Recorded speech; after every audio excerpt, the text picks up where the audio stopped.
পুনৰ বাঢ়নি পানীত পৰি মৃত্যু হৈছে এজন যুৱকৰ। এক কৰুণীয় ঘটনা সংঘটিত হৈছে পুনৰ ৰাজ্যৰ বানপানী কাঢ়িলে এজন যুৱকৰ প্ৰাণ। বানপানী চাবলৈ গৈ খাৱৈত পৰি যুৱকজনৰ মৃত্যু হোৱা বুলি সন্দেহ কৰা হৈছে।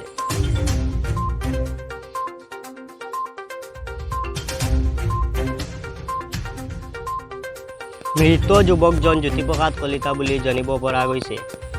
ৰাজ্যৰ বাঢ়নি পানীত পৰি পুনৰ এজন যুৱকৰ মৃত্যু ঘটিছে।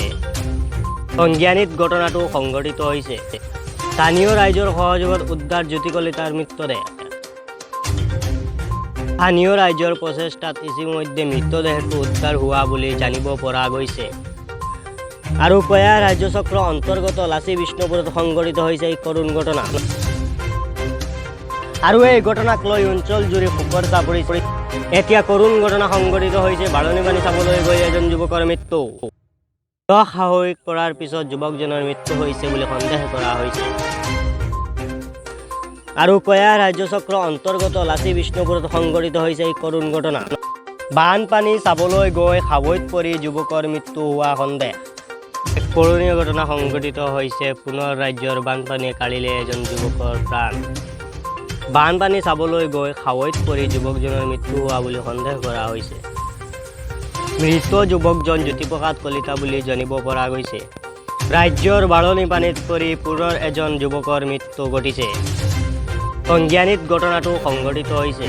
স্থানীয় ৰাইজৰ সহযোগত উদ্ধাৰ জ্যোতি কলিতাৰ মৃতদেহ। আৰু কয়াৰ ৰাজ্য চক্ৰ অন্তৰ্গত লাচি বিষ্ণুপুৰত সংঘটিত হৈছে এই কৰুণ ঘটনা। এই মুহূৰ্তত আমাৰ হাতত মন্তব্য আছে আৰু এই মন্তব্য শুনক। পানী খাই কিনে আহিছে নেকি হয়তো ক'ব নোৱাৰোঁ আমি ভালকৈ। তাৰপিছত যাই মানুহজন অকস্মাত নোহোৱা হৈ গ'ল। আমি বিচাৰি জাল মাৰিলোঁ, ডুবাই দিব চালোঁ। চোৱাৰ পিছত গামোচাটো পালোঁ। তাৰপিছত আশ্ৰা মাৰোঁতে এনেকুৱাকৈ খাই জাল মাৰিব অহা নাছিলে, পানী চাব আহিছিল। আহিবৰ কাৰণে ভাত বাঢ়িব দি আহিছিল ঘৰত। মই আহি আছোঁ ভাত বাঢ়, মই দোকানত যাওঁ।